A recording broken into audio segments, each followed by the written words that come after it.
Ambition. Do you hear it? It's restless. Ambition requires men to feed upon. It also needs time,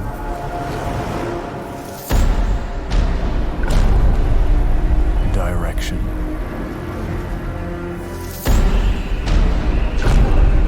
and sacrifice. But for every man who fulfills his calling, there are thousands left with nothing. It's them who knock and open the door to hell.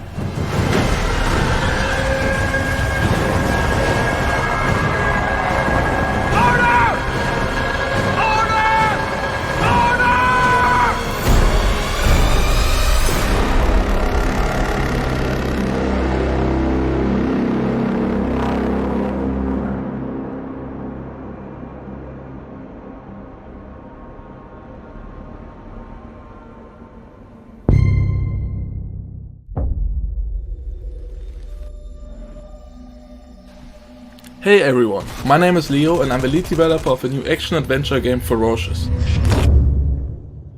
I began working on Ferocious a few years ago with the idea of creating a first-person shooter in a timeless Lost World type of setting, combining all the top action with exploration and a sense of wonder.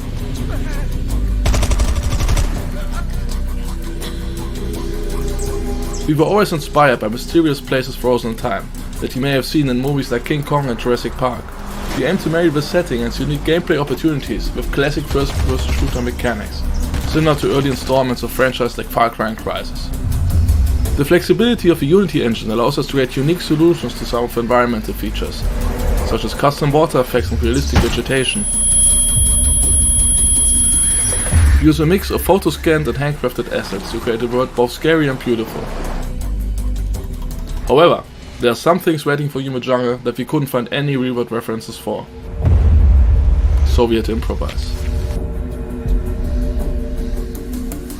I hope you guys are excited as I am. Feel free to wishlist and follow the game on Steam, as we can't wait to share more about Ferocious in the coming months. Thank you.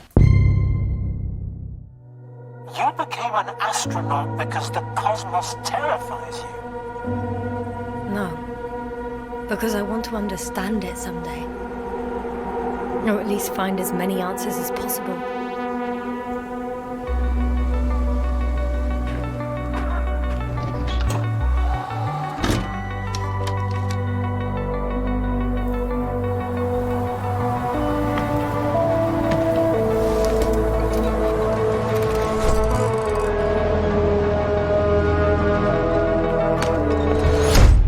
Astrogator, we shouldn't behave here as if we were at home. Long time now, the cosmos has belonged to the one strong species. Humans. So, there was life here before.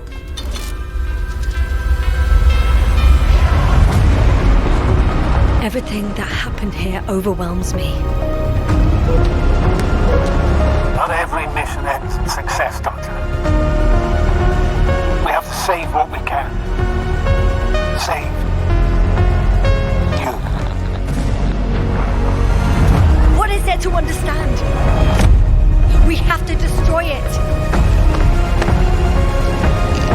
Even if it means destroying everything.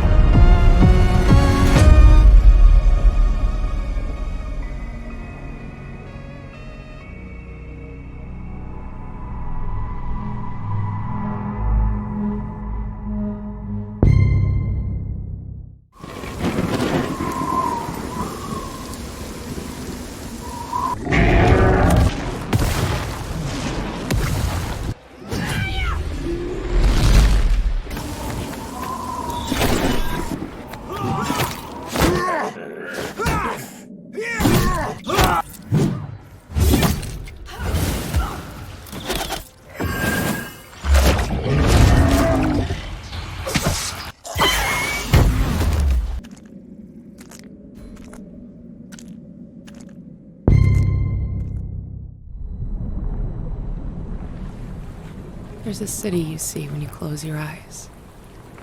Are they closed? What do you see? Open your eyes. Nivalis.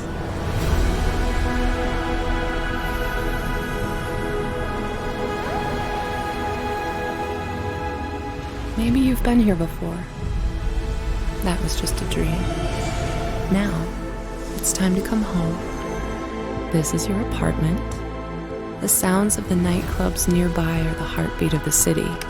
The street food smells drift through your windows and make your head swim. It's hard to sleep here. Your restless legs want to walk the busy streets. Let's explore. Nivalis is a city in the clouds.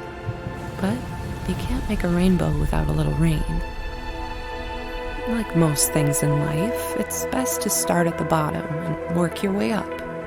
It's not so bad down here. We can go fishing, take a boat ride, soak up the atmosphere. And don't worry too much about the serial killer on the loose. I'm sure we'll never meet him. I can even help you run your new business venture. A noodle stand. With a little work, there's no limits to how high you'll climb. Just don't look down. As your digital companion, I can help you navigate the complex relationships with my personality matrix. Business partners, friends, rivals, enemies, maybe even lovers. It's all about saying the right thing at the right time. Your choices matter, so choose carefully. There's a city you see when you close your eyes. It's called Nivalis. Consider this your invitation.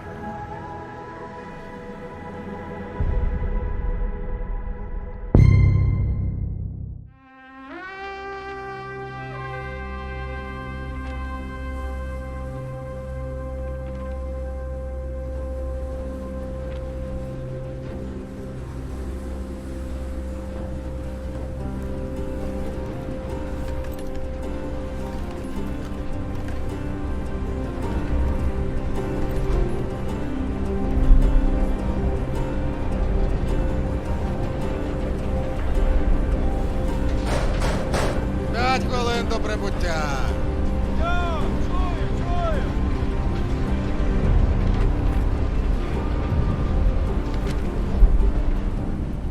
Завітайте в Лазуровий порт. У нас найкращі пляжі, готелі та ресторани. Файно! Замовлю собі багатського м'яса та пива. А ви що, хлопці? Ну, раз ми ліпші, то попали себе шампанським і морським оленем. А ти ж, Петро! А я, як завжди, маленьку бану ще хочу. Йой, то ж ресторан, а не корчма! Може ресторан бути найліпшим, якщо бану ще немає. Що ти крошкилися?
Cities are incredibly hard to make in RPGs because you have to make sure that every single nook and cranny has something to do. You have to make sure that it's different, so you have to be incredibly creative. Given that the name of the game is Baldur's Gate, the city was really going to be the thing that people were going to be talking about. The city of Baldur's Gate is seamless, which it originally wasn't. You only can judge the game when you have all the components together, and if the mix doesn't work, we start over. At some point, he said, like, can't we just connect everything? And that was a very interesting day. One of the things that's done is it's brought a level of believability and immersion and also complexity that wouldn't have been there otherwise. Now it was this seamless, giant organism, and it really, really felt good. It's been able to look out of a window and see down the city slope, so you're seeing down toward the docks, and you're like, one of my teammates might be down there. They might be running around down there. We worked on it as a painting almost. You start with a sketch, a very basic line, and then you just start adding layers and layers. We can put lots more of the city onto the screen than they could in 1998. So we can do something that is more immersive, richer, has more texture to it. It feels like you are walking around a place where there are lots and lots of people living their actual lives. You have crowds that are walking around, can talk to pretty much anybody, and they react to every single thing. It's very alive in that sense. Every person that you meet in Baldur's Gate has got a story to them. All the things that you have done up to the city really matter. You can really feel the conclusion of everything just gathering there. We actually build anticipation through all these characters that you've met, through all these situations that you've been through. All the stories that you have been following, all the decisions that you've been making, they all come to fruition in that lower city. And the great thing is, if you so choose, you can be another bad thing that's happening to the city. You can arrive and be like, this place is on fire, and then you can throw petrol all over it. During production, we felt like the city was our destination. We spent, I think, 3 times, 4 times as much effort on the city than we originally planned. But the result, the feeling of walking in there is just fantastic. You have this constant jostling of things that are very much of the real world, and then you can indulge in the completely fantastical. And then when you walk into the city, the noise of everybody talking to each other, the knowledge that everywhere you look, you can go there and you can do something, the knowledge that you can fly through it, it's great. So the thing that I was the most afraid of when we started making this game turned out to be the thing that I'm the most proud of.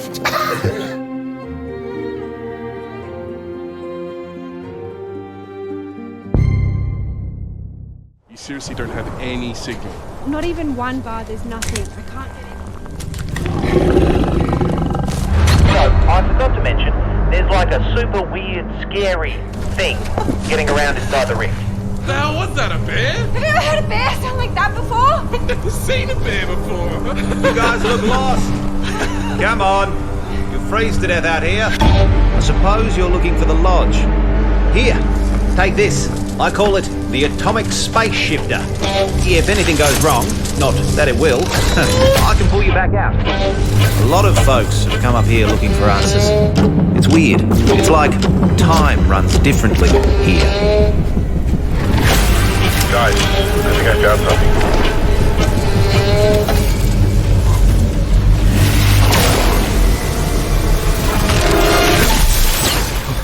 We gotta find the others, dude. Shit. Shitty.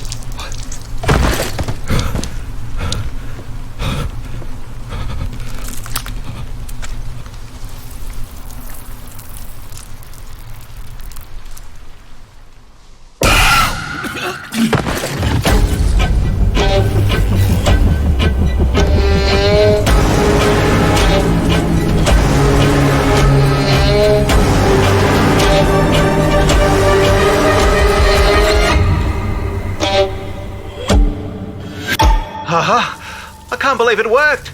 This is it. This is the key to... Ah, you're alive.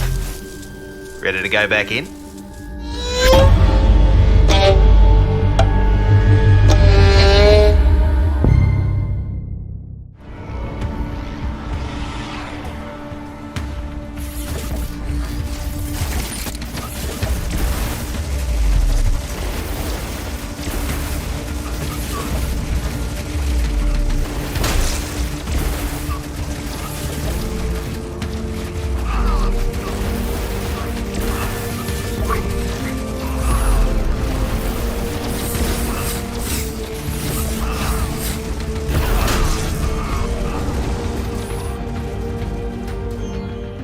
Hi guys, this is TLO.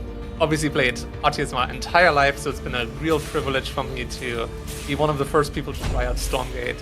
Really stoked about this match against Kevin. Think I'm gonna do some light harass in the early game and then just try to overwhelm him with a massive amount of macro.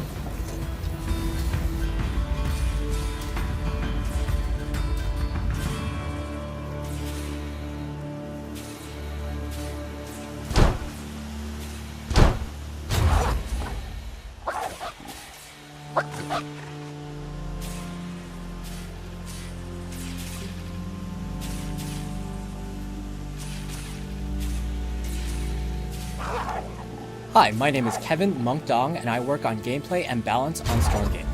Today, I'll be trying a fast expansion build, and then I'll try to tech to higher tier units to defend whatever TLO throws at me.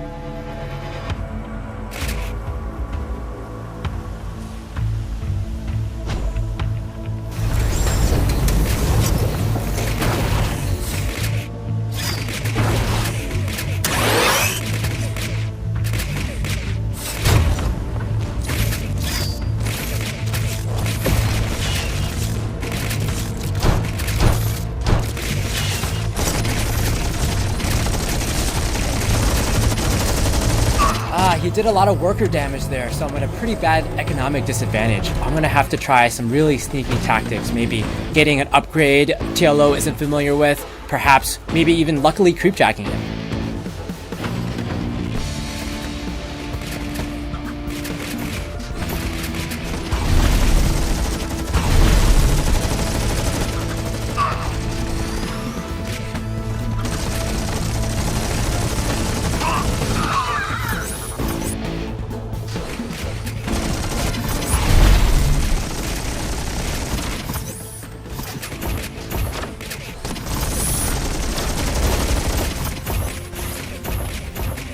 Looking forward to hopefully dealing the finishing blow against Kevin here. I'll attack again from the right side through the light trees, but this time we'll bring in a larger force from the left side as well.